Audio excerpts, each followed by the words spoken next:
What's up, beautiful people, and welcome to This is Pro Wrestling. We're here, we're ready. It's episode number 1. We are talking about the history of professional wrestling. This is part 1, the beginning, the real beginning. This is the very beginning. This as far beginning as you can get that we know of, that science has allowed us to have. The Genesis, if you will. Yeah, there you go. And I am Gary Horn. Hello, everyone. Doc Stinson's here. What's up, everybody? Hopefully you're listening to this in the morning, working out again, as we said in the previous episode. Doc, really concerned about your health. Yep. And, Well, he's a doctor, so.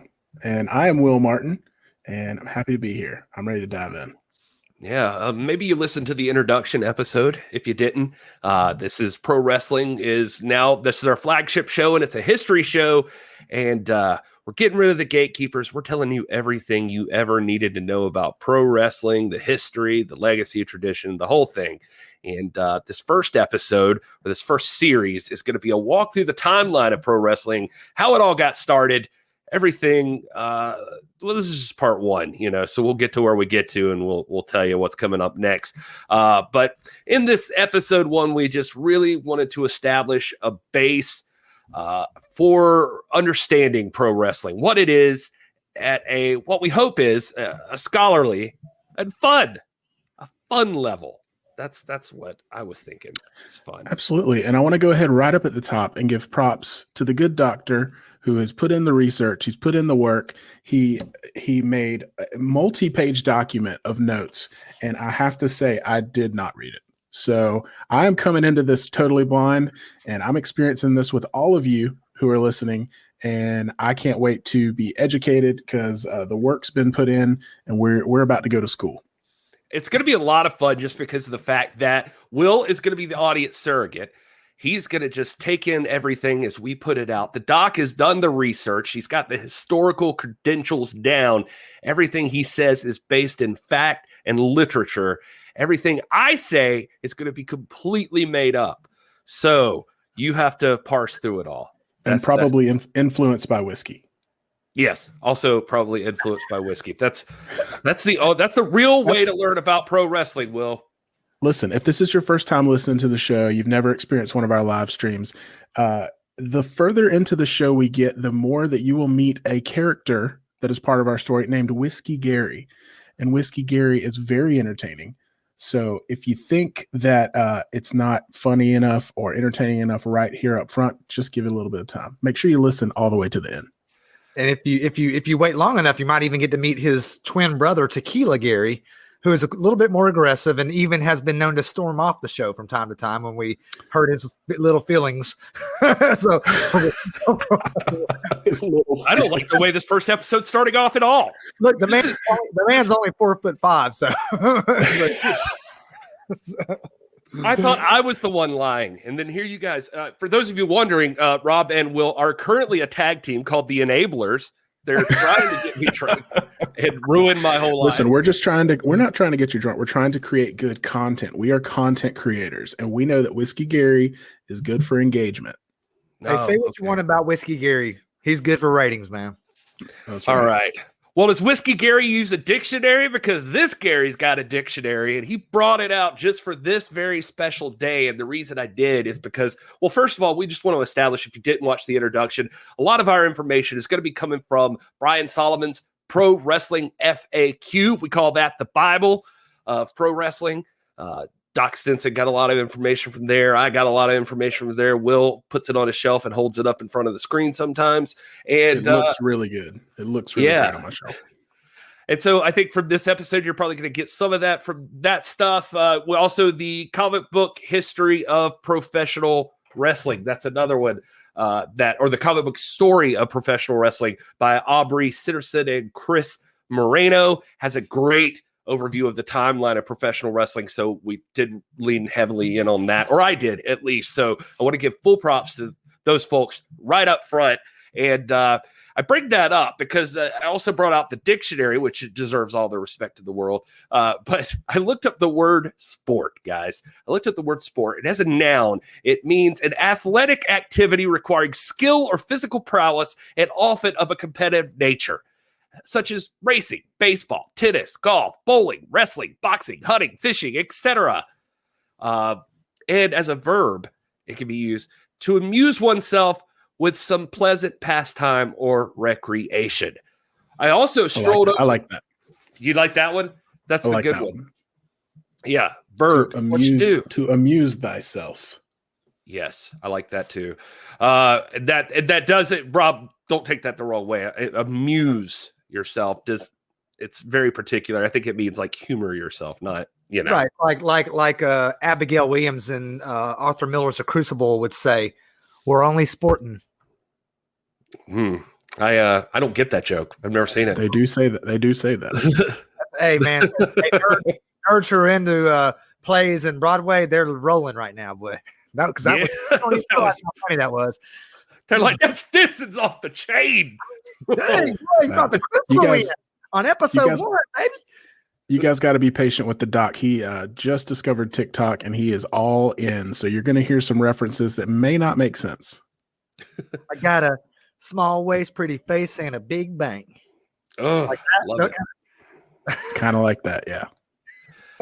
Over on Wikipedia, they give the definition of sport as sport includes all forms of competitive physical activity or games which, through casual or organized participation, at least in part, aim to use, maintain, or improve physical ability and skills while providing enjoyment to participants and, in some cases, entertainment for spectators. All of this is referenced from like the European Sport Accord and rounded up from multiple different definitions you can find on what a sport, quote unquote, is. I say all of that to say this. Per most any definition you can find, a sport mainly involves competitive physical activity. It's usually organized, and it's all about physical ability and enjoyment of spectators. That's the stuff I wanted to focus in on. All of that, I think, is a good launching point to understand why we love the definition of professional wrestling per Aubrey Sitterson and Chris Moreno's book, the comic book story, Professional Wrestling. They refer to it constantly as the one true sport. And I really like that definition. It seems to fit in perfectly everywhere you look. It matches up with everything you know about sport. And I just want to establish that. So professional wrestling, the one true sport. And I know a lot of folks out there are going to disagree with it being called a sport and will maybe settle for a modern term like sports entertainment, as it's known in a lot of places these days. And I guess that's your prerogative. But I think for us, professional wrestling, quite literally, in one way or another, captures every single aspect of what we think of when we think of sport. And we'll dive into all of that. So stick with us. Also, we know a lot of people are going to be tuning in here to hear all the great stories and tells, the backstage junk. They want to hear us pick on Hulk Hogan and give you the best Flair stories, and all of that's coming. We promise. Just the world of professional wrestling is so full of amazing tales, so we just hope we can build some trust with you in these episodes so that you'll come on the same journey that we're on, and you'll just trust us when we say, we'll get there. There's great stories, but have you heard this one yet? All right. So, Rob, up top, I was just giving those thoughts on professional wrestling, but you're the doc, so I'm not going to take anything away from you or pretend like I know anything you don't. If someone to come up to you and say, Doc Stinson, I need to know for my paper I'm writing, what is professional wrestling? What does Doc Stinson think of when he thinks of professional wrestling? Well, you really don't have to go any further than the Sitterson Marino definition of the one true sport. I think the problem with that, though, is that sounds kind of like a wrestling nickname. You know, the one true sport, Gary Horn. You know, the one true. Sounds like a great name. The one true sport. Go get a sport.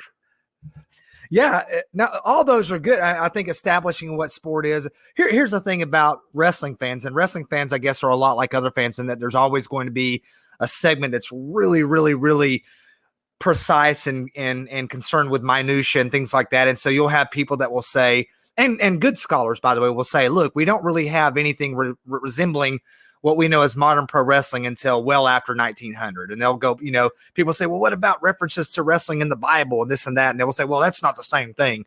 And I think we have to understand that wrestling is constantly evolving. And so really honestly, if you're going to go with that logic, what was wrestling in the 1950s is not really, it's similar, but it's not the same thing to what we see today in 2021. We're going to have to settle in and hunker down on a couple of characteristics that make up this body of material that fit within the broad family of disciplines that we call pro wrestling, because it's not just one thing. And I do have a definition that encompasses about 6 or 7 different characteristics. And some of these are sometimes not present, but I think at some point, all of these are present in some measure. And when we really think about pro wrestling involves a little bit of all of these things. So here's the definition that we drafted. Okay. And now is one of these only wearing underwear? Well, no, because at some point, even in ancient times, you would not have seen ancient wrestlers wearing anything at all. They'd be doing it and they'd just be out there, free, just like how nature created them. So if you think about it, when you order your next Little Caesar's pizza, just picture Little Caesar just butt ass naked, just wrestling around with the hut. Hot and ready. As I see it, and again, there's going to be there's some flexibility in this, but here's the definition, okay? And this is not a definition that we drug out. We wrote this definition ourselves, okay?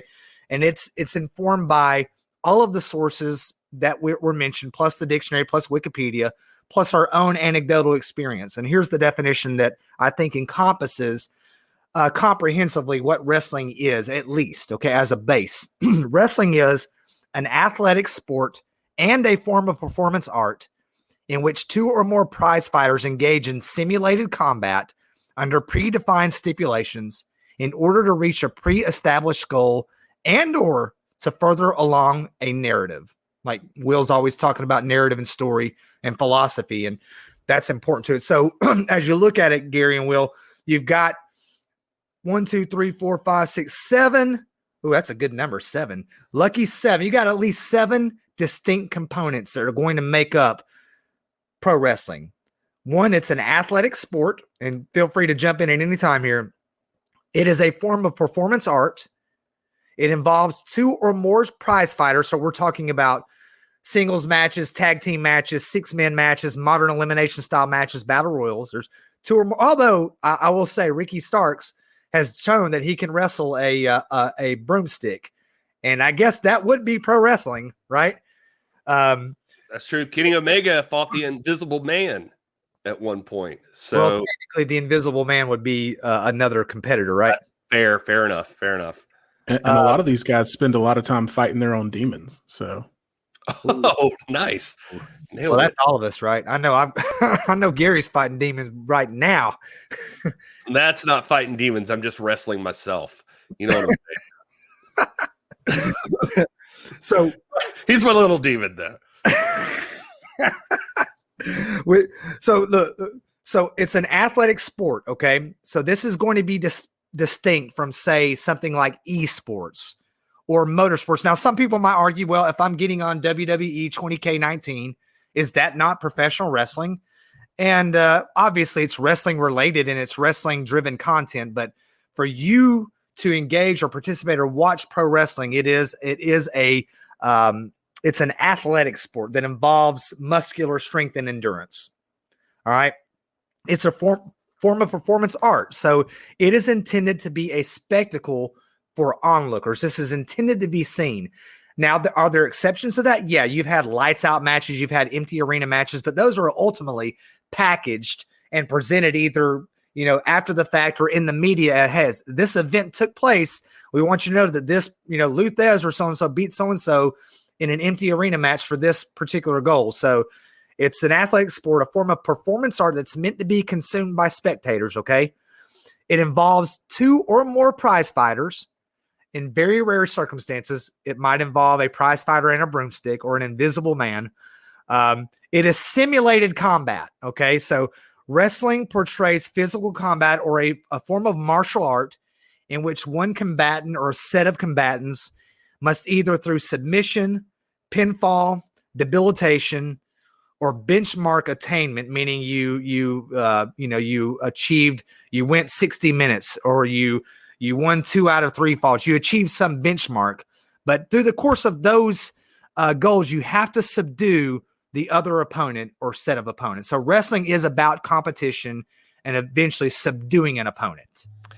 By the way, this is not just the definition for Rob for wrestling. This is also a copy. What he's reading from is the prenup that Tanya had to sign before their wedding. Yeah, I was going to say, I mean, this, obviously this is a very detailed definition. I agree with all of it for sure. But it makes professional wrestling completely unique. I mean, I'm racking my brain here as I listen to you talk about this, I'm trying to think of anything that could like possibly stack up and meet this criteria. Obviously, this is very specific when you talk about simulated combat, but I'm sitting here and I'm thinking like, 2 or more people, a common goal, form of performance art, athletic. Like the only thing that comes to my mind is like couples figure skating that could even like tick, more of these boxes than just 1 or 2. I mean, when you talk about, regular quote unquote sports, you're talking about just pure competition that happens to be televised or in front of a stadium crowd or something like that. I mean, there's so many facets of this, and that's what truly sets professional wrestling apart really from any other sport. And so when you say it's the one true sport, I get behind that. I'd love to think of Stone Cold Steve Austin sitting right now having a beer and he's listening to this podcast and he's just like, he just compared me to a figure skater. I am sure. Listen, have you ever tried to ice skate? No, I haven't. It's hard. Well, I mean, You've I have. never I can't ice skate. Yeah. Okay. I can't. I can't. I can't, and I don't even have the desire to try because I've tried it like twice and it was just unbearable. Have you ever tried? Also, never took a stunner, Steve. So we're not saying one's better than the other. Have you ever tried ice skating with a broomstick as your partner or an invisible partner? Especially, you really own this broomstick thing, Ricky. Have you ever ice skated with your demons? Think about that. Ooh, that's good. Well, that's not all, guys. Wrestling is not just an athletic sport. It's not I just always called it jerking in the freezer, but fair enough. Oh man. Wrestling is not just an athletic sport. It's not just a form of performance art. It's not just 2 or more prize fighters.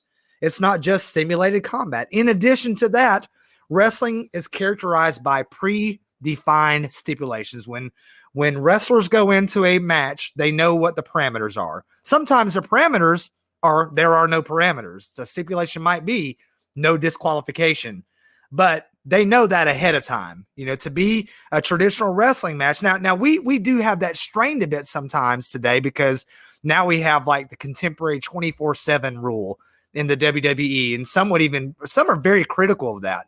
But to carry the 24/7 championship, one of the stipulations is you got to be ready at any time. So that still technically meets the criteria.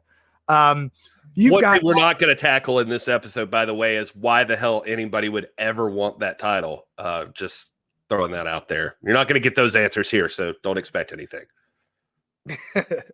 It's you've got, gosh, and you guys can probably rattle them off, but you look at when we talk about predefined stipulations, we've got stipulations all over the map. We got the classic 1 fall or 2 out of 3 falls match that we kind of prefer.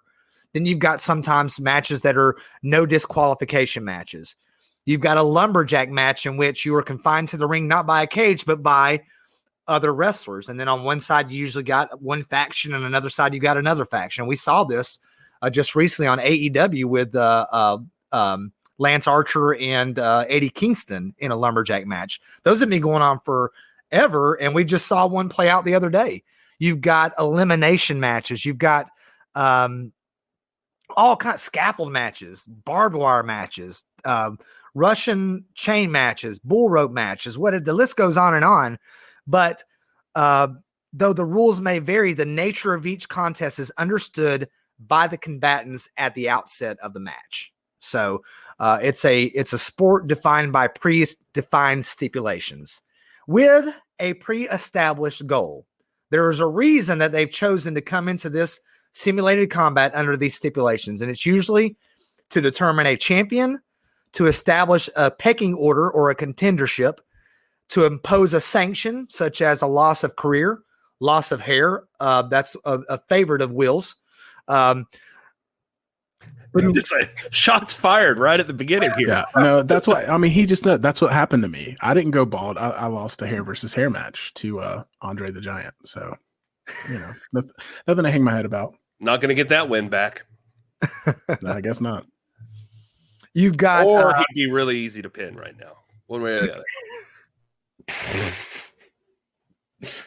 You've got banishment from a territory. We just did on our TikTok. We did a story yesterday which happened to be. I know you're not going to necessarily listen to this on. Well, you're not going to listen to this on January the 10th, but January the 9th was the anniversary of a great legendary encounter between the Nature Boy Ric Flair and the Midnight Rider, this mysterious opponent that showed up mysteriously right after Dusty Rhodes had lost a 60-day suspension match to Kevin Sullivan. He was banned from Championship Wrestling from Florida for 60 days, was not to show back up. Well, guess who shows up? The Midnight Rider. I'm not going to say it was Dusty, but it looked like Dusty. It sounded like Dusty. He even had the stomach tumor, like Dusty. And you're going to say he smelled like Dusty. I was like, as it turns out, only one man smells like Dusty Rhodes. And who is I love that? the delayed laugh. That's good. It's better if it's just dead silent after I make a joke. Yeah, Am I going too hard on the jokes? I'm trying to be funny. I think Rob just doesn't know if you're finished. Like, you kind of look like you have more to say, so we're just kind of like, is that the joke? Okay, that's the whole Please joke. allow me to elaborate on Dusty Rhodes' stomach tumor. So, for those of you who are listening and have not watched us live, I encourage you to watch us live. But Gary has this quirk, and only people who are close to him have picked up on it. He has this quirk where he says something, and after he's done saying it, he stops at mid smile, like he's about to continue, and he doesn't. So he's like, he does that all the time. He doesn't realize it, but a lot of times. I did not realize that. I didn't come on the show to get psychoanalyzed here. I don't know what's happening. You should have known that was going to happen. My poker tell. Oh man. But anyway, to go on with that little sidebar, the Midnight Rider shows up right as Dusty Rhodes is suspended for 60 days. I believe it was 60 days. It might have been 90 days. So don't beat me up if I'm wrong on that. But he was suspended for quite some time. Well, the Midnight Rider shows up under a mask. This is in 1983. Now, this is the first incarnation of this particular character. And in the course of it, Kevin Sullivan and J.J. Dillon are convinced that this is Dusty Rhodes. And so they are begging Bob Geigel, who is the president of the NWA at the time, to force him to unmask. And if it proves to be Dusty, who is violating his suspension, to ban him for a year. Well, Bob Geigel refused to do so. He said, the man's wrestling under a mask, whatever. He doesn't, he can wrestle under a mask. We've had masked wrestlers before. The problem was the masked wrestler gets a match for the world's championship against Ric Flair. This was January the 9th, 1983. And the masked rider wins the match cleanly. He pins Ric Flair. Ric Flair will say, when I walk out here week after week and can't be beat, I'm lying because I've been beaten once in 10 years. This was that match. And he got beat. And the NWA was prepared to recognize him as the first masked champion under the stipulation that he unmasked. Because in those days, even though we've had Abyss and we've had Blue Demon Jr., back in those days, you could not hold the major title under a mask. And he said, you will be the champion, but you have to unmask. And the masked rider refused to do so. And because if he had done it, presumably if it was Dusty, he would have been banned for a year. And so the title is handed back to Flair. The title change is not recognized. And that is the legend of the Midnight Rider. But the point is, sometimes you just screwed up the whole Midnight Rider episode we were going to do in 2 weeks. But thank you for that. Thanks, Rob. Oh, there's much more to this. I have a feeling Rob's got more to say about that. So you don't have to worry about that. Yeah, and the Midnight Rider, he's a recurring character. He comes back at least 2 more times on this show. On this show, yes. We're going to come up on here next Wednesday, and Will's going to be under Will, we're going to think he's going to be under a mask like, hey, baby, we're going to get funky like a monkey. I'm happy it only took like half an episode to get Rob Stinson's Dusty Rhodes impersonation. I know. We haven't even been able to do that on our live streams. But anyway, that's a stipulation. It's an example of a pre-established, a predefined stipulation with a pre-established goal of banishment from a territory, loss of a totem or a talisman or a mask. Again, loss of hair. So wrestling always has this pre-established goal. It's not. Hey, wouldn't it be cool? Wouldn't it be cool if there was like a match stipulation that it was like there was like a wheel or something that you spun it and the stipulation just kept changing throughout the match. So the further you went, it was like, oh, now this is a hair versus hair match. Oh, now this is a loser leaves town match. Oh, now this is a, this like that. I mean, has that ever happened? That would be interesting. Oh, it's happened? Yes. Oh my God. This is why we got Doc Stinson on this show, ladies and gentlemen. He was ready with that answer. Sting wrestled. You guys remember the match? Jake the Snake Roberts and Sting wrestled. No, that's the coal miner's glove match, and they rolled the wheel beforehand. That's right, but it was the. I think the essence of it though is that it was the wheel that determined the stipulation. They didn't know going in. They spun the wheel, make the deal. That was it. Spin the wheel, make the deal. Right. So they spin. This is like you do a body slam and spin the wheel again. Well, I was saying more like as the match goes on, like almost like the Royal Rumble, right? Every like 60, 90 seconds, whatever. Like there's a counter and then there's like a new stipulation. It's like the further you go in the match, the more like it starts out at just a regular, like, no DQ match or something. And then like 2 minutes in, it turns into a loser leaves town match. And then the further you get, it's like, the stipulation keeps changing. This is 18th century Greece rules. Take your pants off, Sting. I think we're all here for that. Stakes. If you fall in the pit of stakes, you lose. Oh, now this is a what is it? The orange juice mimosa match. Mimosa mayhem.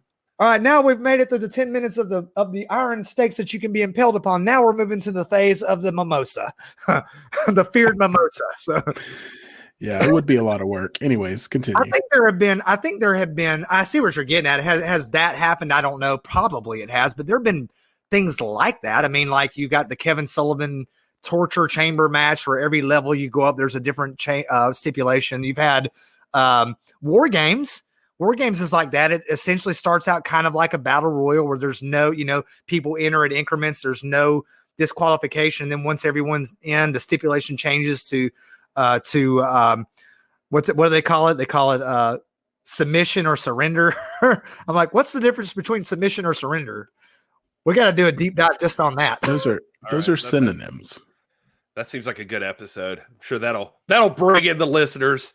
But you can see what I'm saying. I think I see the spirit of what you're saying, Will. The evolving stipulation has happened, not in the way. Well, it may have happened in the way that you just articulated, but it the point is, even if that were to have happened, the combatants enter in knowing that that's a stipulation that determines other stipulations. So it still fits within that characteristic that makes up one of the crucial features of pro wrestling. And then maybe the most important of all, is that wrestling almost always, well, I would say it always in some way furthers along a narrative. Like we were saying in maybe the previous. Unless it's Monday Night Raw. Right. Yeah. And then the narrative is just like postmodernism or the deconstructionism where there is no meaning, So, which is what you're seeing play out there on Raw, but you found the deeper meaning for Monday Night Raw. Like it's just it's to make you evaluate yourself. Like it's just turn your feelings of pro wrestling inward. But that's a highly evolved form of pro wrestling that we'll get to later. It is postmodern. It is deconstructionism. Deconstructionism, for those who don't know, this is it's a linguistic philosophy that language doesn't really mean they don't really refer when we speak and we're conversing in English. We're not really referring to ideas or concepts. We're only referring to other words. And so basically it's the belief that there is no meaning. You hear people say that. And it's always struck me because I'm like, do you mean to tell me there is no meaning? Like, so what you mean to say is there is no meaning, and we see like postmodernism and deconstructionism play out all the time in brands like SmackDown and Raw for sure. So Miz like constantly helping you reach your higher self. It's what I love about it. Yeah. Yeah. But wrestling at its core is storytelling. And without it, you're not going to have much of a draw unless because even when we look at MMA, which is within the family of prize fighting, they spent a lot of time building the backstory, building the story of the competitors and how we arrived at this particular match. Even then, there is a story to be told. And wrestling is fundamentally about storytelling. And I'm going to argue throughout in the years to come as we do this, that wrestling is always about storytelling, and that everything that we're going to talk about is the playing out of some story that has a reference to some great human theme.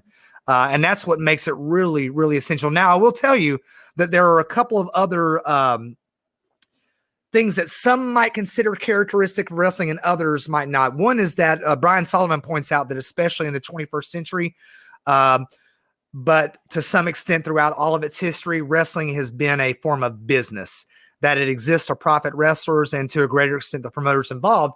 And I think in large scale that is true, but there is also a sense in which it's not true, because you do have a cult of wrestling that has arisen in the backyard that is not for profit, that it's just for kids getting out there, entertaining themselves, and sometimes adults, and they sometimes end up building like a fan following that becomes very, very, and you can look at people like the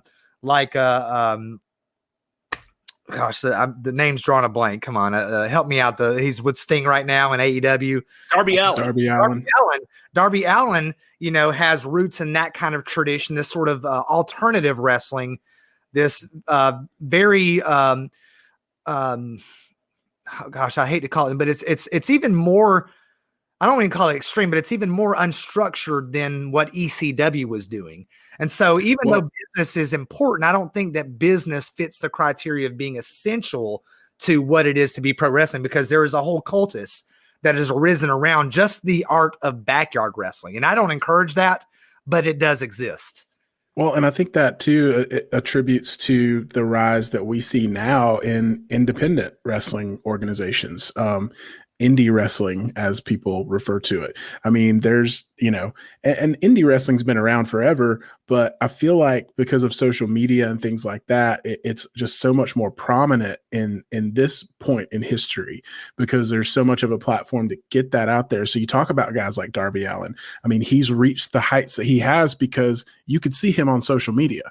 If he was halfway across the country wrestling somewhere, you could still watch his matches, as opposed to the days when, if you didn't have a television deal, you couldn't be seen. So, this stuff has been around, but we've just kind of entered into this phase of history where everything can be broadcast everywhere, through social media, through technology. And so that is becoming a lot more prominent. Now, when we talk about that in terms of business, I would agree with Solomon in the sense that ultimately those promotions are trying to be a business, but I see the point that you're trying to make where, there's a lot of guys who go into it just for the pure love of it. They're not trying to make money. Those individuals, they're not trying to necessarily make a career out of it. They're just doing it for the enjoyment of the sport of pro wrestling. And there's that guy that does the, this is for all the juggalos and juggalettes, and he like flips off his trampoline onto a plywood piece with Legos all over it or something. Is that just me? No, you're that. But there is a sense too in which if you strip out the business imperative in wrestling, does that not meet the criteria of pro wrestling? I mean, maybe what Brian Solomon, who we know, I'm not here to contradict him at all, and I don't think I am. When we're getting at professional wrestling, maybe the professional dimension of it is what separates it from the more cruder backyard, and you might even call it non-professional wrestling. But it's certainly a relative. I think we have to acknowledge that. So that's kind of like our definition. You can see how we broke it down, that it is, to restate, it's an athletic sport and a form of performance art in which two or more prize fighters engage in simulated combat under predefined stipulations in order to reach a pre-established goal and or to further along a narrative. And so that's why I feel that definition is superior to most every other definition except for the Citterson Marino definition, which still stands atop the mountaintop as the greatest definition for the sport.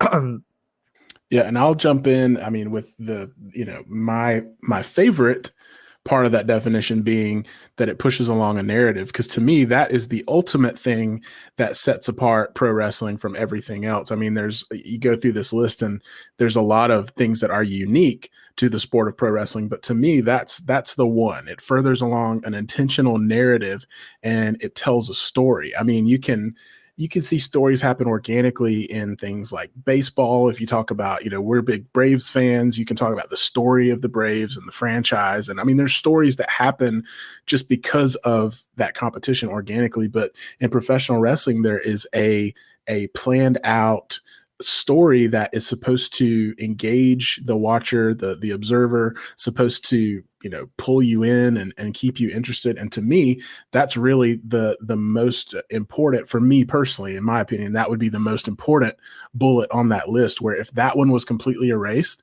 I would almost not consider it pro wrestling. You know what I mean? Yeah, no, absolutely. To me, that again, those are as I look at it, those are the elements that are really you've got incidents of wrestling, and that has to do with the specific instances of these things being demonstrated, whether it be, the Midnight Rider versus Ric Flair. Ric Flair, as important as he is to wrestling, his existence is incidental to wrestling.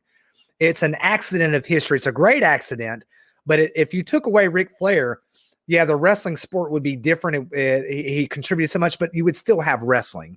Wrestling pre-existed Ric Flair. You take away the narrative, you don't have wrestling anymore. You take away one of those elements, and I saved, I think, the best for last, furthering a narrative. Those are what really comprise what are essential to the sport and make it unique and why it stands apart from every other thing. Even though some of these elements might be present in other sports, as Marty Bell says, and I love saying this, pro wrestling is all of this. It is penultimate. It represents the perfect convergence of all these things. And on top of that, when we get beyond characteristics or the essential components of wrestling, we have to look at wrestling as a genre. It's a literary form. It's multiple literary forms. You've got wrestling as a ghost story. And I love this. I love this a lot. I really firmly, but we are big in this community. We are big fans of rock and roll. We're big fans of baseball, and we're big fans of pro wrestling. But when you think about it, each of these have the same charm in the sense that they're all rooted in a ghost story, and I'm not talking about ghost story in the way that Gary was ghosted in the past by ex-girlfriends or anything like that. I'm talking about that's clever. See, now he's fired shots at both of us. You know what? I'm just more disappointed that you're not talking about real ghost stories. You're talking. I was picturing you were about to tell me a story of sometimes they say if you walk in the backstage of the St. Louis Arena, you can hear Hercules' chains rattling around his neck. When you're naming all the things that we're fans of, you forgot to mention whiskey and Chinese buffets. Those are the other two things that we're big fans of. But go ahead. Man, I love those. Well, there is I'll be honest, though. I'm not racist. I'll take any buffet, really. But Chinese buffet is especially good. Unless you're in Grimsley, Tennessee, and then it's a little and that's why I bring that up, because that's we have partaken of a Chinese buffet together as one unit. And I didn't see anybody stick to one plate and quit. So you did. I got my plate, and then I had a little bit of Jell-O afterwards. So, but I think I had one plate. I was like, I've got some Chex Mix back in the room. And you were the first person to eat that Jell-O mix.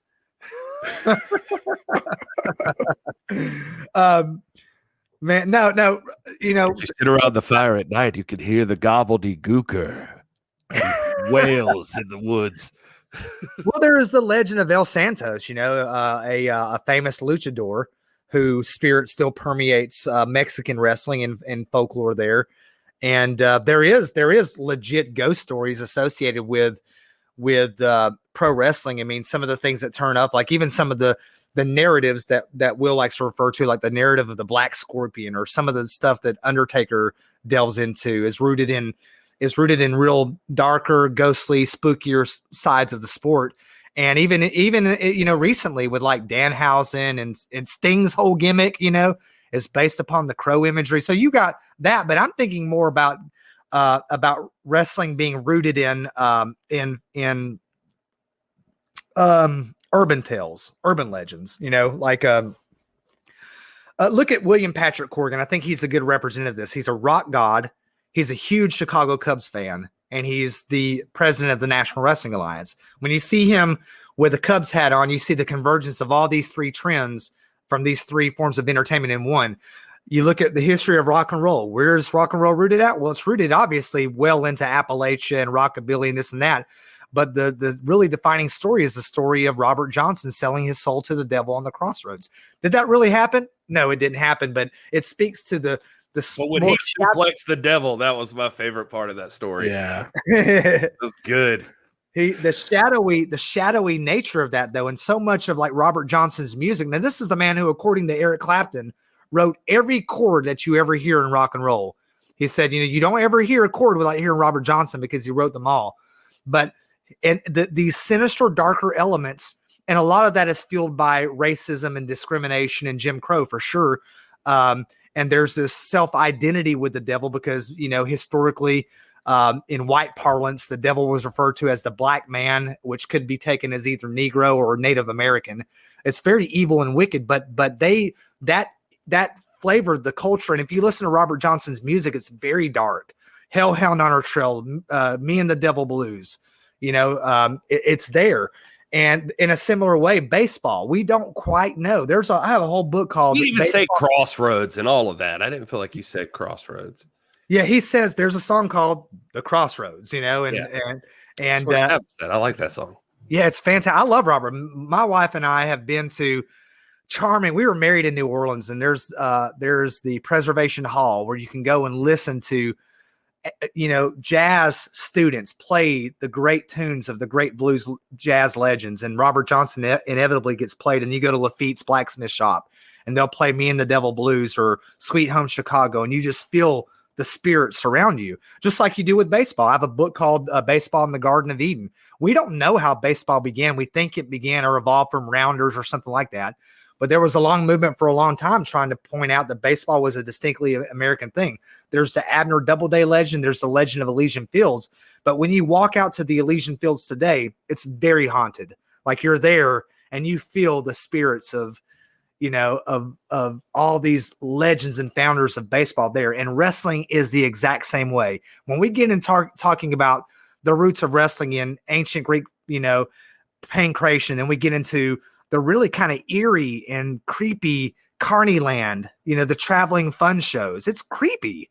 And we can't quite pinpoint when wrestling emerged. And maybe it didn't emerge. Maybe it emerged through several fountains. And that's okay. Eventually it became what we know as pro wrestling. But wrestling is fundamentally like baseball and rock and roll. It's fundamentally at its base a ghost story. It's born in the shadows. Yeah, and one of the things that I don't think people realize a lot, and we talked about, some of the stigma that comes along with pro wrestling and its fan base, but the thing that people overlook a lot is the creativity and the edginess that is really a central focal point of pro wrestling and its origin. Kind of to your point that, same thing with rock and roll, where it's like, that's a form of expression that's edgy. Right. It's not your traditional music. It's outside the norm. And now it's very much popular. So we don't really view it that same way. But when you talk about the roots of it, it was a way to express, not necessarily just negative emotions, but it was a way to express yourself in a way that was outside of the normal, perceived realm of how to express yourself, as culturally accepted. So, wrestling is very much the same thing. And so naturally those darker tones come out because of that, rooting. Yeah. I think rock and roll kind of embraces that mystery too, obviously with bands like Motley Crue and stuff like that. Wrestling has obviously embraced it. Some of the most beloved personalities and stories involve these very dark themes. But even baseball, baseball is like the American League was considered the very crude, ungodly league because they allowed drinking and tobacco and they played games on Sundays, which was very much against the the accepted Judeo-Christian values of the time, and the National League was the gentleman's league, and the American League was the dark league, and that's where the sinners go. So you have this ghost story, this sinister nature about it that's really, really cool and unique to wrestling, and those families. But then wrestling is also urban legend, like so much of what grows up around local heroes. I think of a person we'll talk about later, a guy named William Richardson, who was an early carnival wrestler who built up this reputation by going town to town. And, it was our guy from our town against your guy from your town, a lot of times. And if you represented a certain village or a town, man, the community got behind you. And so there's a lot of urban legend too. And that's it's hard to separate urban legend from ghost story, but it's there. And one of my favorites forms of the genre that wrestling takes on is it's the one where Alec, if you say Alexander Hammerstone in the mirror 5 times, he appears behind you and flexes. Why do I feel like you've actually done that? Tried it. It doesn't work. Yeah, you have to turn off the lights or something. I don't know, but that's my favorite. My favorite is the Alexander Hammerstone urban legend, though. Yeah, you have to take your shirt off. Did you do it with your shirt on, or tonight, baby, tonight? Take your shirt off. Down. Get ready. If that doesn't work, then the pants, and then there's the immersion taking off clothes. Jelly too. Jelly, if you a tub of jelly or Jello, any sort of gelatin product will help help extract the spirit of Hammerstone. You may haunt me, Hammerstone, but I'll haunt your dreams. Oh man, I don't want to belabor this too much, but you've got wrestling as it's a ghost story genre form. It's an urban legend. It's local, cultural, patriotic myth, where wrestling has often been a vehicle to communicate local or national pride, and we all have been acquainted with this. And when you talk to Marty Bell, Gary, she is so proud of her Dominican heritage and what wrestling has meant to her, that if it weren't for that rooting, she might not ever have gone into pro wrestling. You know what I mean? Yeah, that's very true. I mean, she definitely talked about just the history of it and the NWA and that sort of thing. You could tell there was something there to that. I mean, you can tell that with all the people there. They take great pride in it. Yeah, I mean, wrestling has been a vehicle to communicate local national pride against the perceived ills of foreigners, whether foreign immigrants or state players representing hostile nations. We have like Baron von Raschke, Fritz von Erich, at a time when we had just, we were in the World War II era and the Germans were the evil, obviously the Cold War, with Ivan Koloff, Nikolai Volkov, Nikita Koloff, all those. Immigration, particularly from Central and Eastern Europe, was a major factor in the transmission of Western tradition from Europe to the United States. And many of the early legends of the sport were immigrants from Eastern Europe, second generation or first generation Americans, guys like George Hackenschmidt, Stanislaus Obisco, and so forth. And the wrestling narrative is even played on very touchy national issues, like when, during the Gulf War, when to the shock of everyone, Sergeant Slaughter, one of the great heroes, betrayed his country to support Ba'athist Iraq and come out as a sympathizer for Saddam Hussein.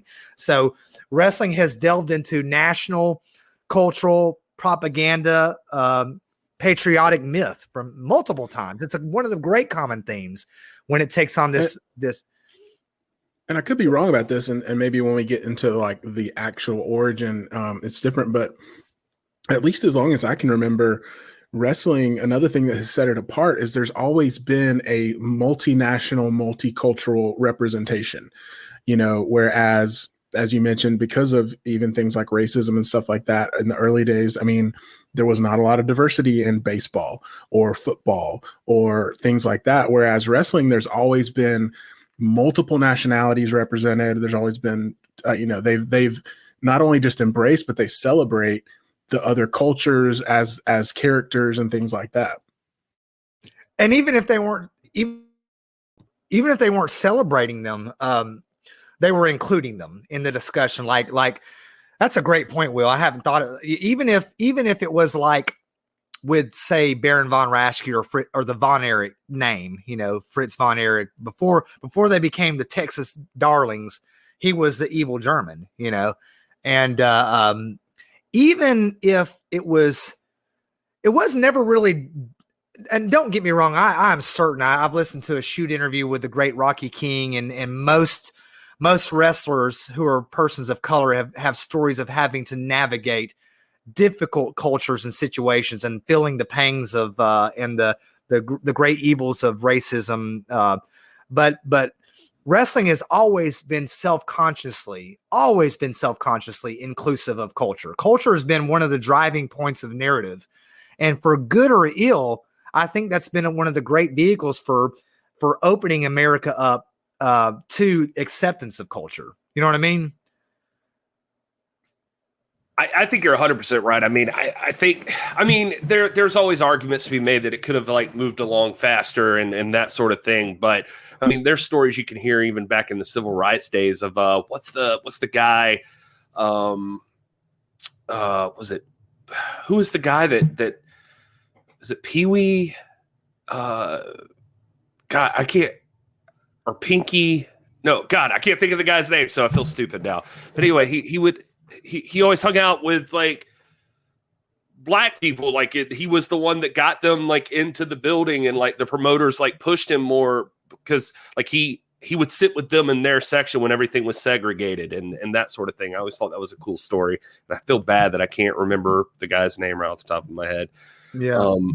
I mean, I look back and I watch some promos from like the 70s and early 80s, and sometimes they're really cringeworthy. Like, you know, and I'm not one that wants to go back and you know, we got it when we cringe at it. I think that's a sign of advancement, that we've gotten better. You know, what's evil now was evil then too. But in people in other cultures, it's not always as easy to see. You know, I like to think, I'm from Georgia. We're all Georgia boys here. Will, you're a Georgia boy. Are you a South Carolina native? Mm-mm. South Carolina. South Carolina. That's even worse, man. Very likely. I mean, I love being from the South, and I am a lot of people assume that because and I'm not trying to delve politically here, so don't take me wrong, but a lot of people assume that because I'm a Republican and because I, am from the South, that I'm pro some kind of neo-Confederate, that I would have for the Southern guys in the Civil War. And, I mean, there's something to be said for virtue, for virtuous people that are, providing duty to their nation. But I would like to think that if I had been alive in those days, that I would have stayed true to my allegiance to the Union, like George Thomas did. And I'm a very pro Abraham Lincoln guy, and that's what I did my dissertation on, and this and that. So, I hate judging people retroactively in terms of modern day values, but our values inform us, and it's a sign of progress. But there are things that I watch in the, from the 70s and 80s that really make my skin crawl. You know what I mean? Yeah. Well, and I think that's a different discussion, in terms of whether or not people were treated fairly. But I think my point was just that, if you think of the squared circle as a stage, which it truly is, pro wrestling has never shied from putting all nationalities, all ethnicities on stage. And, the light that they paint them in, that's a different conversation. But, when you think about baseball being segregated and football being segregated and them not even allowing other ethnicities to be a part, at least wrestling was inclusive in that way.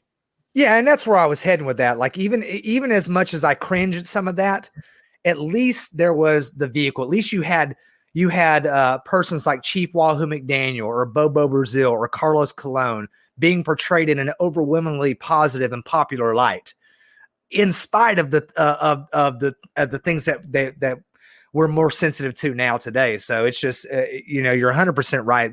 Wrestling has always been one of the most inclusive sports. Yeah, and Sputnik Monroe was the name of the guy that I was trying to think of earlier, who would I don't know all the details of the story, so I don't want to jump ahead, but essentially was like the guy who would invite a lot of, like, he was big in the black community and would invite folks there during that time where everything was supposed to be segregated, and he was a big part of that. And I remember, like, one of the stories was, well, we'll get to it one day, but he picked up like a black hitchhiker, and people at the arena gave him crap about it. And he like kissed the guy on the cheek, and that was like seen as like this huge thing. And but he just wouldn't tolerate it, so he used it to his advantage. Don't get me wrong. I mean, it got him over in the industry too. But but it just it's just an example of a story where inclusivity was a part of something in wrestling. It's the same with all this stuff. I'm joking around with you. I mean, I think you make a good point with like the urban legends and the ghost stories and the patriotic myths, like you talked about with Sergeant Slaughter. Like patriotism's always been a huge thing from Hulk Hogan, way beyond before that too. But I mean, that was like Hulk Hogan's bread and butter, and that was a big thing for him. And then the ghost stories like baseball, when you had that what was his name, like Knuckleball Monroe or something like that. I don't remember that guy. You had his face painted like a baseball. Knuckleball Jackson. It was something like that. But also the national pride thing. I mean, to hear Marty Bell talk about it in the Dominican, like the Jack Veneno, just the story of him beating Ric Flair for the NWA title, whether or not it's recognized by the National Wrestling Alliance. That story, I mean, there's a freaking statue for that guy in the Dominican right now. I mean, it's a big deal. Wrestling carries a lot of weight in a lot of places. And as far as they're concerned, whatever is or is not officially recognized in the Dominican, the Nano is a former NWA World Champion, and you cannot convince anybody otherwise. You know what I mean? And I'm of the thought that maybe we have a much more palatable ownership and presidency right now in the NWA, but I would have no problem with going back and retroactively acknowledging that. And I don't think Ric Flair would either, Yeah, no, definitely not. So driving on with to kind of round out our literary discussion here. We don't want to make this overly academic here, but wrestling is also, comes across in the genre of morality play. It became a little confused during the Attitude Era when, the bad guys were now being cheered. It was becoming cool to spit in the face of accepted social norms and values. But historically, wrestling was a real simple tale of good versus evil. It always has been, the good guys versus the bad guys. The whole concept of babyface versus heel is built around that whole notion of good versus evil. You know what I mean? Yeah. Well, and I think you mentioned the Attitude Era, like, not to get into like a moral gray area. And obviously there was things that happened in the Attitude Era that now you look at them and you're like, well, that was in poor taste. But wrestling has always been really in tune. We know you're overly concerned about good guys versus bad guys. Remember that? Yeah. But they were always at least in tune with culture. Like wrestling is not so out of touch that when they do that, it is so countercultural that it doesn't make sense. I mean, that was a time period in which it was cool to buck authority, and they were just simply taking that and putting it into, pro wrestling story form. So, again, like whether or not ultimately we think that that's right or wrong or good or evil, wrestling is at least in touch with the culture, and it kind of follows that same narrative. Yeah. Here, I got a little challenge for you, for both of you, going on to the next to last literary genre that I think wrestling represents. Wrestling, I think, draws upon epic poetry, ancient heroes, mythology, biblical allusions from comparative religion. But I'm going to throw out a characteristic, and you tell me if you can immediately think of someone who today might fall into this category. Okay? So first, the saint. Who is this? Who would be one of the great saints? John Cena. Hmm? And this Saint is not Saint. right or wrong. This isn't right or wrong, just because it speaks to what you think. Well, why are we even doing this, Rob? Yeah, there's got to be a winner. To illustrate a point, yeah. You think Sting, obviously. Yeah, Sting would definitely be a saint. I mean, I would put Cena in there just because of his virtue and his, his character for sure. Tim Storm obviously fits into that. Oh, yeah. Yeah. So Jungle you've got Boy. Marco's son. All right, now this is an easy one. The demonic. That's the Fiend. Yeah. You got to get the Fiend. You got to get Kane. Yeah. You got to get Boogeyman. Undertaker. Yeah, I guess. How is Undertaker fourth on your list? Because he's sort of Did you say the Boogeyman before Undertaker? I sure did. Come on, man. I listen. I'm just going off your rules. You want to talk about ghost stories and urban legends? Man, Boogeyman's coming to get you. It'd be like me saying, "All right, real quick, the most devastating finishing maneuver," and you come out with the Scandinavian two-toed Gradunza. You know, like, come on, bro, you get right past the Russian sickle and the pile driver. I mean, I don't even know what the Scandinavian two-toed Gradunza is, so that's devastating. Next time we hang out, Rob will show you. All right, here we go. The tragic hero. Oh man, tragic hero. Tommy Dreamer. Tommy Dreamer's a good one. I didn't think of him. The hero who just falls short. Yep. I think of like Rusev.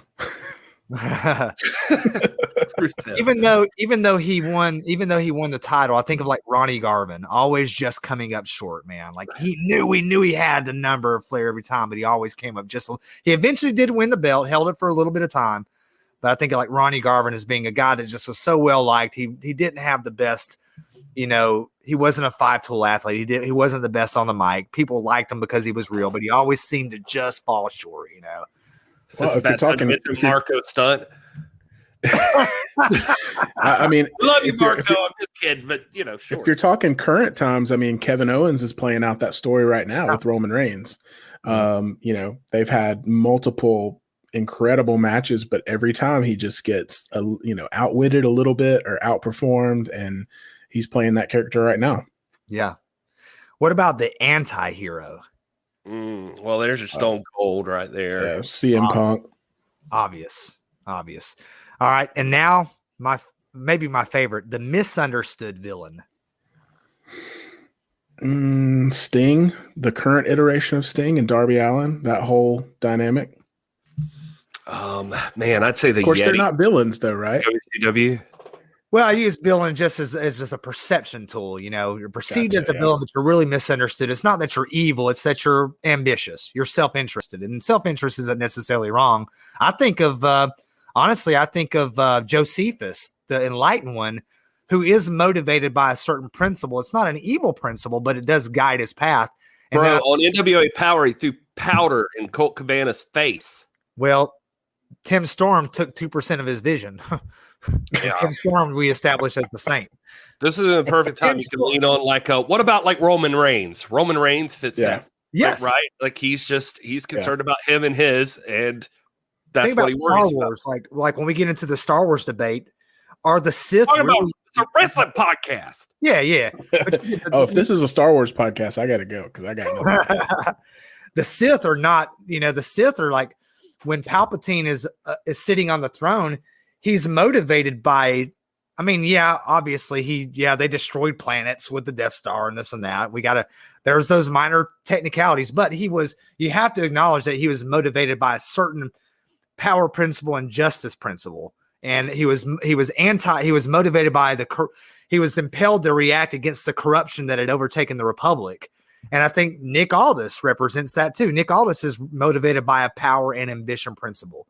We're not even going to dwell very long on the fact that, I'm just saying, we'll move along, but I'm just going to point out your Republican sensibilities and you trying to justify Emperor Palpatine. So, anyway.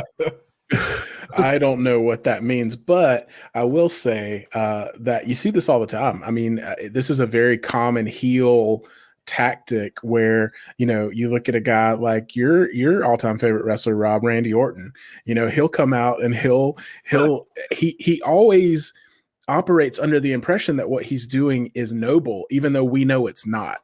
Right. So it's that kind of false sense of morality or false sense of honor that, a heel or a villain will portray. And that's it's super common. Or the Foundation and Ring of Honor, their dedications to the pure mentality is almost becoming obnoxious and almost dictatorial to where this is one of the great heel factions in the making. But what they're motivated by really is justice and honor. It's just they have poor bedside manners, I guess. We can't spend all day on this, but where does Doink land? That's the real question. He's the anti-hero. Right. Okay. Well, finally, wrestling is theater drama too. Okay, we alluded to this. It's a careful choreographed arrangement of dance, athleticism, spectacle, music, storytelling, cosmetics, aesthetics. It can be conceived of as the most comprehensive, complete, again to quote Marty Bell, penultimate form of human experience. Man, Marty Bell dropped the word penultimate, and you're just hanging on every syllable since then. Yeah, if y'all say it 3 more times, I'm gonna have to look it up because now I feel lost. So there you go. That is what we are going to be talking about. It is wrestling. That's a preview for this show. Yeah. Now we're getting to wrestling. All right, let's get started. Wrestling.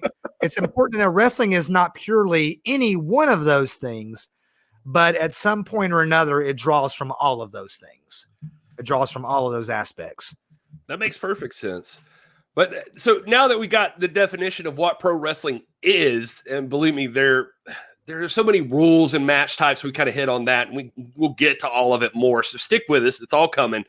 Let's talk about, what we promised here too is that how did it get started? Like, where did this come from?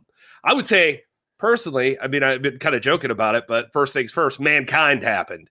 Not Mick Foley, but like Mankind, like in general, Humankind. However you think we got here, literally, it feels like wrestling has been a thing since we arrived. Like when cavemen needed to eat their next meal and they fought each other for it, that technically counts for me for like what wrestling turned out to be. They eventually learned weapons, not steel chairs or anything. They used clubs or something, but they probably had hand-to-hand bouts that were probably all the rage back in the early days of human history, right, Rob? Yeah, man, you're starting to veer into the theological there. I thought we were going to get the Pastor Gary here leading us on wrestling revival. Would you please open up your books to Genesis chapter 1? Ha! Amen. I said, Can I ha, get $20?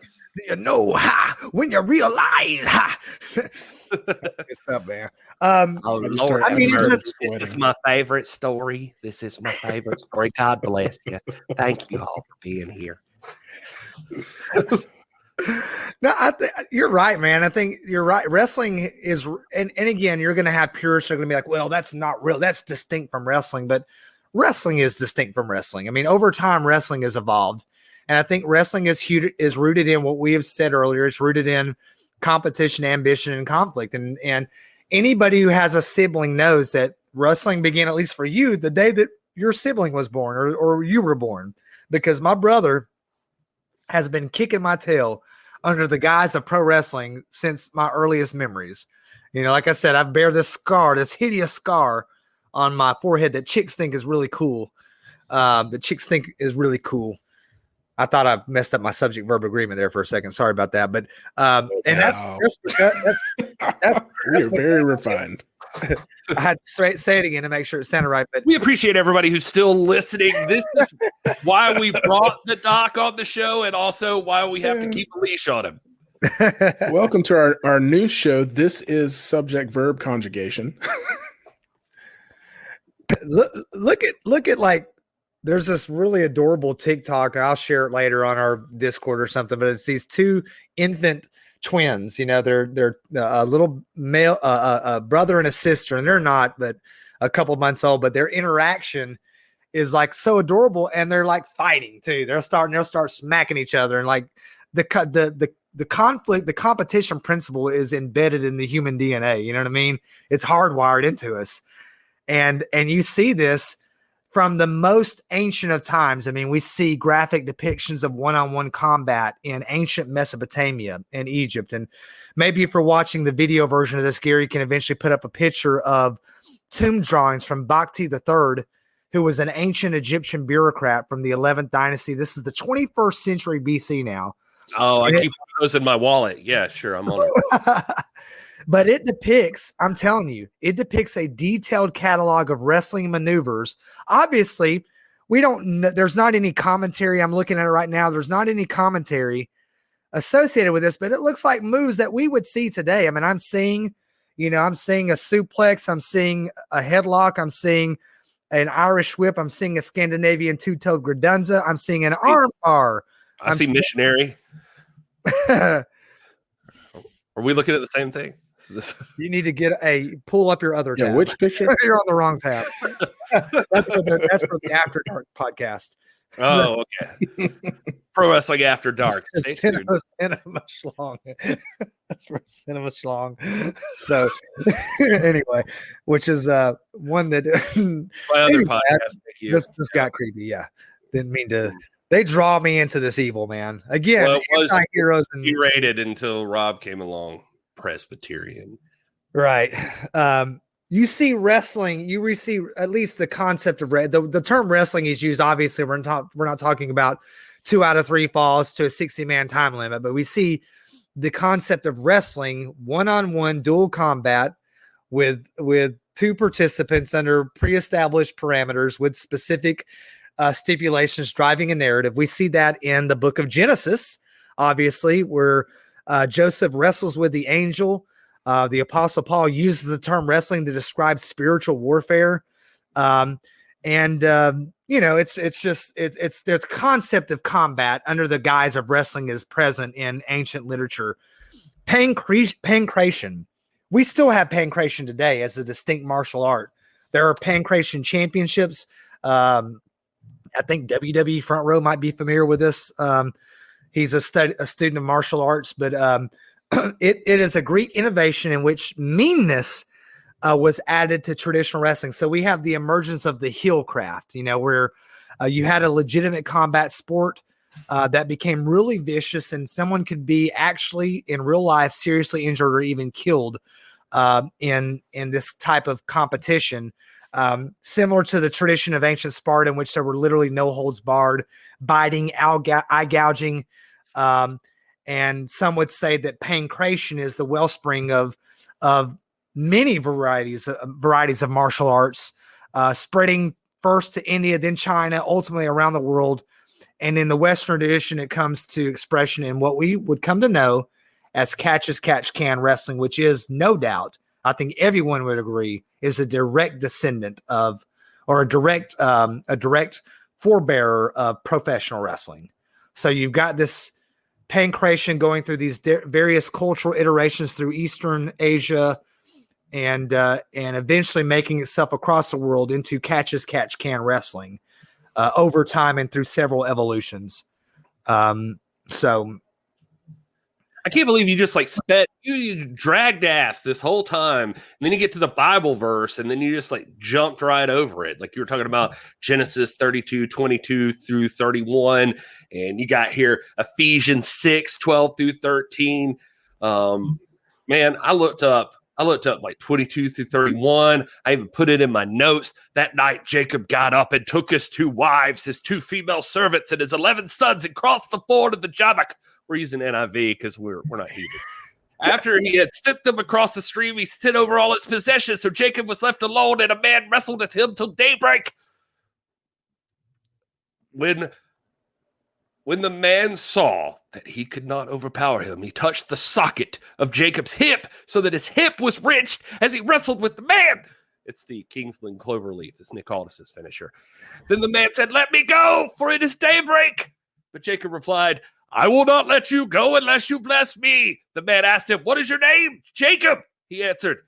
Then the man said, "Your name will no longer be Jacob, but Israel, because you have struggled with God and with humans and have overcome." That's like he's wrestling. He's wrestling with an angel. Or perchance, like Shawn Michaels, Vince McMahon beat Shawn Michaels and his tag team partner God that one time. I don't know if you saw that, but that happened. Well, I think what I heard in that narrative is there was a tap out, and it appeared to be a name versus name match because he got a new name. Well, nobody tapped. That's the thing. Like the guy tried to get him to tap. He put his hip out of socket. He tried to get Joseph or Jacob to tap, and Jacob wouldn't tap. That was the thing. They went to the time. They went to the time limit. Yeah, it was like a time limit draw. It was daybreak. That was the time limit. And the angel's like, "Yo, I gotta get home. You gotta let me go." Wouldn't that be cool if they did? Wouldn't that be cool if that was like the time limit on matches now? It's like, it's the final Right. match of Monday Night Raw, and they're like, yeah, this match it goes until the sunrise. One fall to daybreak. I want you to know that I was replying to my wife, who's in a group text, who just sent me this thing, and somehow Siri recorded everything I just said, starting with, I can't believe you just dragged ass the whole time when you get to the Bible verse, and then me reading that whole thing, although except it ends in something about Nicholas's furniture, and the man said, "Let me go." But anyway, I sent that to the group text just so everybody's on the same page. It's just, I don't know. They're going to be like, what the hell just happened? But no, Rob, I'm sorry. I just jumped in there because you just you kind of sped through that. But I loved looking up some of this history. Like wrestling has existed forever. Like it's just been all over the place. I saw stuff in even if you go back into ancient India in the Hindu religion, one of their epics. There's a whole story about, pardon me, I'll probably mess this up. I'll butcher it, but Mahabharata. And that's the book, I think, and the great ruler, Jarasandha, and an epic battle with Bhim. Krishna was like his manager in the corner, guiding him, and they're fighting it out. And essentially, Krishna has to guide him to no, you got to tear this guy in half to win the match. And so he does. And it's crazy. And all the way back to the 2700 BC, Gilgamesh, the epic tale of Gilgamesh, and then you go into well, anyway, sorry, I'm just rambling, but there's just so many stories about wrestling matches all through ancient history. Yeah, and first of all, next time you quote an Indian source or say an Indian name, since we're number 57 in India, it might be good to make sure those pronunciations are correct. And they may have been. To be honest. I'm going to be honest with you, Rob, just because of that very fact, just a little peek behind the curtain, I did Google all of those pronunciations. My man. and I wrote them phonetically in my notes. I never doubted you. That's fantastic. We see anything cool, be a little iffy on it. But I did. I wrote them, I wrote them phonetically. Man, and none of us are going to try to sit here and say, look, this is wrestling as we know it today. That's not the point. The point is the concept of combatant sport, has been around. It's as old as time. I mean, it's in the original Olympic Games lasting from the 700 BCs to the AD 300s. There were at least 3 combat sports, pancration, boxing, and wrestling as a separate sport, distinct from boxing, and pancration was there. Roman gladiatorial combat obviously placed gladiators in multiple kinds of predicaments, including man-to-man combat, and would often result in the emergence of major superstars of the day that would be akin to the great wrestling champions of our day, guys like Flamma, Marcus Attilus, Crixus, Hermes, Spiculus, people like that. And then, of course, the modern Western European and American tradition, wrestling appears in at least 3 guises. And I think what's eventually going to become represented in the modern sport of pro wrestling is going to contain elements of at least 3 styles: the collar and elbow style, the Greco-Roman style, and the catch as catch can style. Well, I just want to say, even I mean, you want to talk about, I just brought this in because, you always try to connect these things to intellectual pursuits. I mean, the forefather of philosophy, Plato, is his name comes from his wrestling coach. His means broad because he was talking about his broad shoulders and his wrestling ability. You just say his girth, and not that didn't sound right, but his broad shoulders. And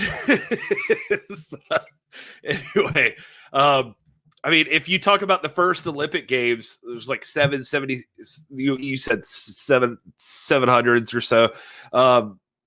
He was a regular participant. I mean, he's known as Plato for his philosophy, but he was in the Isthmian Games as a wrestler and was super famous. And these were in 582 BC. And that's just, I don't know. It's just kind of interesting. I mean, you're talking about an intellectual during the time was also super into wrestling. I just thought that was kind of neat. Yeah. So when you see collar and elbow style wrestling that emerges among like American colonists and pioneers and the urban working men. This is not arising in a vacuum. They're embracing a tradition. It's like when we talk about, one of the things we talk about all the time is like, yeah, the NWA was formally founded in 1948, but it's not like they just woke up one day and said, oh, Orville Brown's the champion. There's a reason they made him the champion, because he held a championship that had a lineal connection going all the way back to, I'm going to argue, even as far back as at least the 1860s. But even then, it's not like they were operating in a vacuum. Just the fact that they were doing that and handing out championships presupposes a tradition or an experience or knowledge of, hey, what you do is you do this and you give out a title. So it goes back, and when collar and elbow style wrestling arose during the colonial times in America, they did it in the context and with prior knowledge of a tradition of mutual combat, combat sports, and then Greco-Roman style represents this deliberate refinement of it. It's a more formal style. You can't have holds below the waist. It's designed to test strength, skill, agility, but to minimize injury. You find this in the 19th century in France and Central Europe, but it's such a refined sport with a clear set of expectations that it didn't just emerge. I mean, it didn't just happen one day. It happened gradually over time. And the only way that makes sense if it's building upon a tradition of combat sports, you know what I'm saying? And then, of course, catch and catch can is stripping away those rules to make it much more free and much more involvement of the full human body and all, the strength of the legs. And, this is a more dangerous style, and it's a style that becomes probably the most interesting to watch, which is why we look at catch as catch can as the most clear, direct ancestor of what we now know to be modern pro wrestling. But all three of those traditions inherited, concepts that arose all the way from the ancient of ancients, so. I know that a lot of our stuff is going to get into like, North American situation here in a moment, because that's what we know as pro wrestling. I think a lot of it comes from there. And so we'll give credit there. But I mean, just for its just due, what Rob's talking about is there's like all these different styles of fighting. You would almost call them martial arts. Like when you think of martial arts, you're thinking of kung fu and like that kind of thing. But like there's different places produce different things. Like Norway, like settlers in Iceland, like Norwegian settlers in Iceland, they took wrestling from their area over there, and they started creating all the way back to like 1325. There's like stories of their wrestling matches, and they evolved, like with the Glima was like a wrestling style over there where they added belts, like the people had to keep on belts. And that's probably, I think that was in 1905 they introduced the belt, maybe, so they could get a better grip on each other. It's probably, as it get all involved, the most modern representation I could think of is probably like MMA, how like UFC started out as like some kind of blood sport. They would just beat the hell out of each other, and there were no rules. And now they've like slowly established like, all right, there's rules here. This is because like in ancient Greece, they were just like, hey man, get naked, lube up. We're going to go at it. And they just did. It's like your only places to grab hold of somebody was their penis and their butthole, and you just like stuck a finger up in there, and you're just like, I got a better grip, and you like roll them up for the 1, 2, 3, which is a tactic that Drew McIntyre might use today, but I don't know. I don't think it's legal. I don't know if you could do that, but you just treat them like a bowling ball and just roll them up and. I don't know. Anyway, I have a feeling that like Gary would be a huge fan of like pancration, man, because pancration was almost always exercised in the nude. And yeah, that's what I'm talking about. It's pancration. You can't get that on pay-per-view anymore. That's what I'm talking about. And no, they had to have the people like scrape them off with those tools. I forget what they call them. Like I looked it up earlier, but anyway. But no, these guys also put like magical symbols all over their stuff too, so that they had extra power. So Anyway, it's coming from everywhere is my point. Like in Central Asia, like Marco Polo, explorers like him have stories about Kublai Khan and then Kublai Khan's cousin, Kutulin, who would only marry a man who could actually beat her in wrestling. And that never happened. She had like 10,000 horses for like people she'd beat in wrestling matches. Like, it's just crazy stuff. Cultures all over the globe had stories about wrestling, like two people hand to hand, like wrestling with each other and trying to outmaneuver each other. But to your point, Rob, just to move this along, we could get into more carnival stories, because around Civil War times, I guess in the wake of the Civil War, the pro wrestling as we find it today, it finds its home in like North America. The colonies, there were pre-spectacle days, of course. You kind of touched on this. Colonists from wherever they're from, immigrants, would bring their own abilities and they'd settle disputes with duels. And this is like fighting duels, not like with guns and stuff. This is pre-guns and knives, getting into everything. You had two options. You could do fair, which was like mostly boxing, win by KO or failure to stand by a 30 count. And they did have rules then, by the way. I mean, it was like forbidden to attack a downed opponent, that sort of thing. Or you could choose rough and tumble rules, which was like no rules whatsoever. This was mostly in the South. It was what they called honor culture. Your goal here was to mutilate or disfigure the other person. Eye gouges were like the most popular ways to win. It's like early UFC or public high school. Anyway, the where you get modern professional wrestling, from my understanding, Rob, is that it's worth mentioning flat hand wrestling in like 1848. I saw like there was a French showman named Jean Exproyat. He started the circus troupe and he hired the wrestlers. He established a rule like you can't wrestle below the waist. He called it flat hand wrestling. So it sounds like sumo, essentially, in a lot of ways. And it kind of spread through Europe. Denmark, it went through the Austro-Hungarian Empire, according to my notes here, Italy, Denmark, and Russia. It went under the name Greco-Roman, which you brought up. And classic wrestling or French wrestling were other names that it went by. By the end of the 19th century, Greco-Roman just became like the term for it. So there was Greco-Roman wrestling style. The biggest guy in that was probably in 1898 I could find was Paul Pons. He was known as the Colossus. And he became essentially in that style their first professional world champion. And but the modern style of professional wrestling popularized in the United States and the United Kingdom during the 19th century is the catch as catch can style that Rob mentioned. Originally, it was kind of treated as unorthodox, more lax. It differed in Greco-Roman in that, just to emphasize that a little bit more, it allowed grapples. Greco-Roman didn't allow the grabbing below the waist like I talked about, but catch as catch can allowed holds above and below the waist, including like leg locks, that sort of thing. Both were really popular, fully competitive, amateur and professional during this time. But from the late 19th century onwards, a subsection of the catch wrestling changed slowly into what we know as professional wrestling. And now it did this in where I was going before, in the wake of the Civil War, traveling carnivals became a huge thing.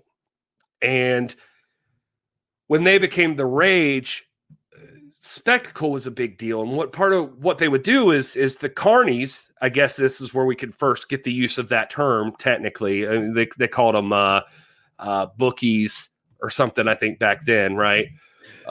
It's neat that you're spot on. This phenomenon emerges almost simultaneously in Europe or in the UK, where it goes under the name of they're called traveling fun fairs.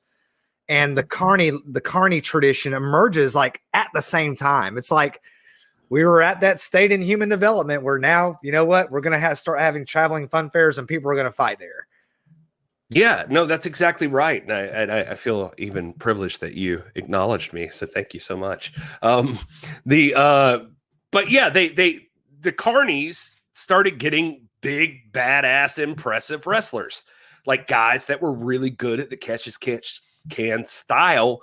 And because they looked cool, like for one, they started discovering they drew money, and then they could put them in fights with like the local tough guy or whatever. And they started realizing people will bet on these fights. This makes them even more money because their guys are that good. So the wrestlers would just go around in the traveling fair. And one of the things they would do is just challenge, and somebody'd step up and the wrestler would beat the hell out of them. They'd shoot with them essentially. But somehow, somewhere, somebody then realized in around the 1920s, and I have a quote about this actually, but somebody realized that ideally, for the biggest profit, what you got to do is you got to control how this thing ends. You can't let the local tough guy even have an opportunity. How are you going to miss out on this money? You got to make sure your bet's solid. So at this time, you might have your guy, but what about the dude who's stepping up? Like, what if this guy really is as tough as his town thinks he is? So sometimes the bookie would get them in on it, and they would set up an allotted amount of time, and like this, you're going to last 10 minutes, and then you're going to take the plunge, and that's how we do this thing. And that was one way. Or if they weren't in on it, your guy's a hooker, which was another term for it. And oh, what? It's like he'll beat you in the back, in the tit, and then afterwards he'll hook you, and he's like he'll make you take the fall. That's essentially what it meant. Yeah, Lou Thesz's book is called Hooker, and strange title, but at the time it made sense. But anyway, that guy would be like, all right, well, you got to force it. You got to make him take the fall. Or if things go south beyond that, they had other methods, like get him close to this curtain and we'll billy club him in the back of the head. And he'll feel like he got run over by a train. We'll make sure that our guy wins this match. And historians are generally unsure from everything I can find at what point it changed so much from competitive catch wrestling into, I don't want to pretend like I'm part of the industry, but we'll call it worked entertainment. But there are some documented things. Bret the Hitman Hart, which is the whole reason I'm here. Bret the Hitman Hart, he tells a story in his book about a long his quote, a long and fascinating talk he had in the summer of 1981 with Lou Thesz. And Lou Thesz told him that, quote, the business was a total shoot until about 1925, at a time when Jack Dempsey was knocking everyone out in a couple of rounds and Babe Ruth was smashing the home run record in baseball. The average world title match lasted 5 or 6 hours, and it ended in a stalemate. Ed Strangler Lewis, Thesz's mentor, he said Ed was impossible to beat. So he eventually worked a title loss just to pump some new blood into the business and make a nice payoff. And that's when everything changed. Now, that's according to Bret the Hitman Hart when he says that. And I don't want to get ahead of ourselves here, but that's about where that all started to turn around, right? It's probably not as definitive or clear cut as that. I mean, I certainly, in Lou Thesz's experience, you would have clear shooting going on even up to the 20s. Now, some even dispute that. I think that it's more important to say, though, that at some point, there was a transition where we went from a combat sport where people got hurt till we entered into what became a business. And it happened at some point, and maybe it was not at a point. Maybe it was phased in, and then it was different in different areas. We know that in the 1860s, championships were being won, and there were local tough guys that represented regiments. We think of the great Colonel James Hiram McLaughlin, who's one of the forerunners. I think of the NWA and the 10 pounds of gold. You have shooting going on then. but it almost has, because of the nature of the fun fair or the carnival, it almost seems impossible to conceive of the fact that there was not working going on very, very, very early, well before the 1920s. I mean, when traveling, when you have people that have their guy making money, I mean, like at this point in the fun fairs, you don't have a championship was almost a gimmick itself. You might not have someone even really win a belt. They just call him this. He carries a trophy and they designate him as this, and they use that as part of the narrative. And in order to sustain that, it only makes sense to sustain that if your guy keeps winning.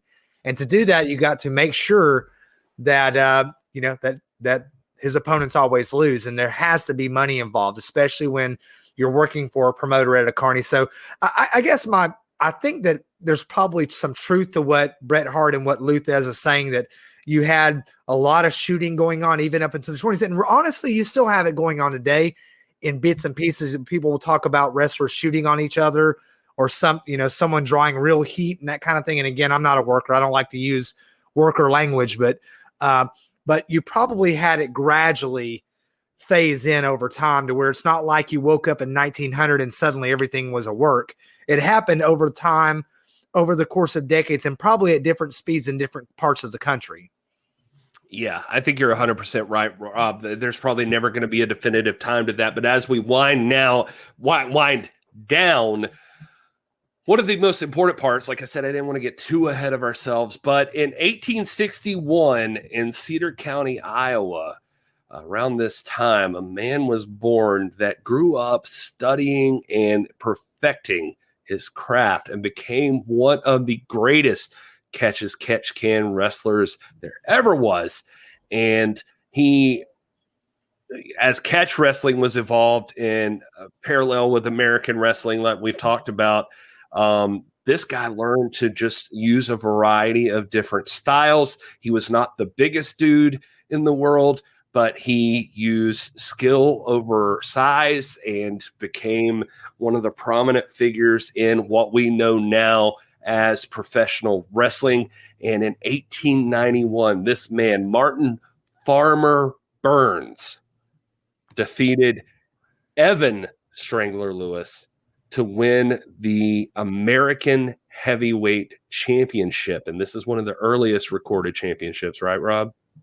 Yes, that we have concrete proof of, that we know definitively this occurred. I mean, we have hints and suggestions of other championships. And again, I'm not so fixated on the fact that these are that the jot and tittle are that important. I think it's more important to acknowledge that there were people that were recognized as national champions, as it were, and that title is used a bit loosely. And until we get to Farmer Burns and Evan the Strangler Lewis, then we start to have the emergence of what we're going to eventually see as a true lineology in wrestling. Absolutely. And Farmer Burns, for those of you who don't know, I mean, this is a guy, 2 years, he will hold this championship. He will have over 6,000 matches and only 7 losses in his record. But more importantly than that, he's also a man who was one of the first to grasp the concept of not only is it important to be a badass, spectacle is a huge part of this deal. This is a guy who broke into the traveling circuses by letting someone tie a rope around his neck and drop him 6 feet. And he whistled Yankee Doodle the whole time and just didn't die. And that was part of the fun for him. But we will get more into Martin Farmer Burns next week as we progress into this. And you start learning about world titles and all of those things and really dig deep into professional wrestling. Guys, we made it. We made it through all of this. And hopefully people stuck with us. We went through a lot of history here. Listen, if you're a fan of professional wrestling, all of this is foundational to your existence. So, I mean, it's just one of those things where it's like, I didn't know half this stuff. It's super interesting because, this is a big part of my life, and it's always good to know, the origin of stuff like this. So, man, I can't wait till next week.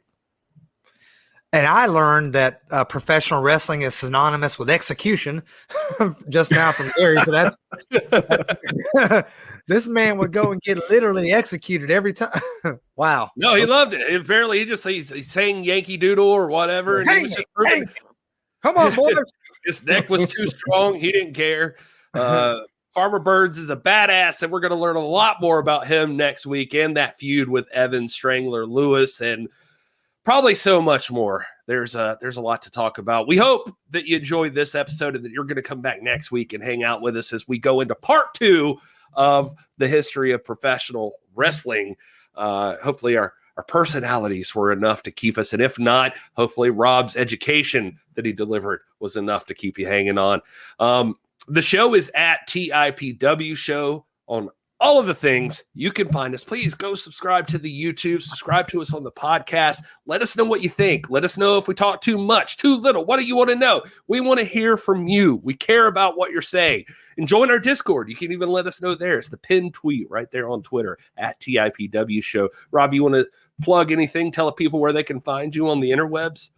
You can find me at This Is Dr. Stinson on Twitter. I'm free to talk all the time. I engage with you when you engage with me. My most active project is on our TikTok, which is the TIPW Show.